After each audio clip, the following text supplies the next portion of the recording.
Hello, hello, j'espère que tu vas bien. Aujourd'hui, je souhaiterais répondre à une follower qui me demande conseil sur comment développer son intuition. Alors, j'ai plein de choses à dire, j'ai mes petites notes. Alors, moi, dans l'intuition, je mets tous les clairs, la clairvoyance, la clairconnaissance, la clairaudience, etc., plus la télépathie. Donc, avant ça, je crois qu'il faut rappeler que nous possédons tous ces capacités intuitives à la naissance et lors de notre plus tendre enfance, mais que très vite, les conditionnements sociétaux, religieux, familiaux vont nous pousser à les occulter. Euh, on a tous entendu dire qu'un enfant percevait un ami imaginaire. Alors, c'est peut-être de l'imagination, pourquoi pas, ou pas.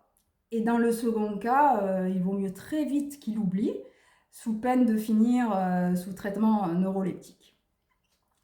Alors pour accéder de nouveau à ces capacités intuitives, je crois qu'il faut d'abord que notre âme soit prête.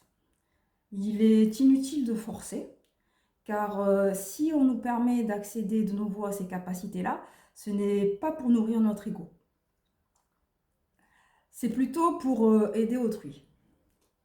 Je crois aussi que c'est pas toujours facile d'avoir ou de percevoir certains messages, d'avoir des messages d'accident de voiture et de pas savoir qui cela ça concerne, de lire l'énergie négative de quelqu'un autour de toi ou d'entendre les pensées négatives de quelqu'un à des milliers de kilomètres aussi.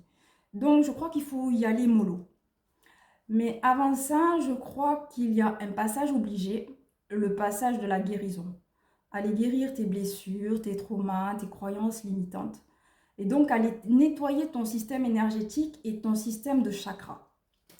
Donc, car comme tu le sais, le chakra de l'intuition, c'est le chakra du troisième œil.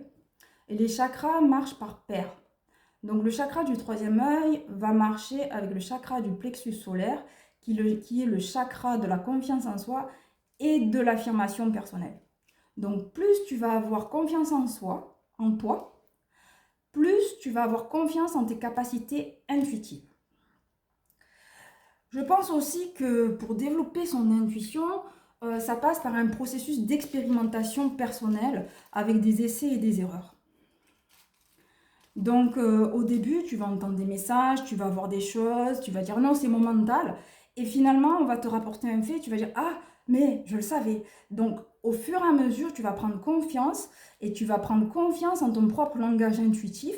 Tu vas apprendre à le décrypter, à décrypter ces messages et surtout à traduire ces symboles. Parce que parfois, tu as des messages, que ce qui soient vocaux, visuels ou kinesthésiques, qui sont plutôt symboliques au lieu de littéraux.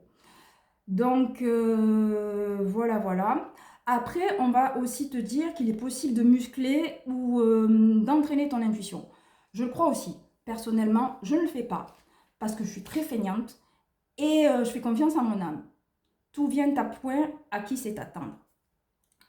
Après, le seul conseil que je pourrais te donner, c'est d'aller t'ancrer dans la nature. Faire des balades dans des parcs, dans des forêts, mettre tes pieds dans la terre, parce que la connexion est plus facile et les messages sont fluides. Évidemment, si c'est le temps pour ton âme. Donc voilà, fais confiance en tes ressentis, note, expérimente, réajuste. Il n'y a que toi qui sais. Bye bye.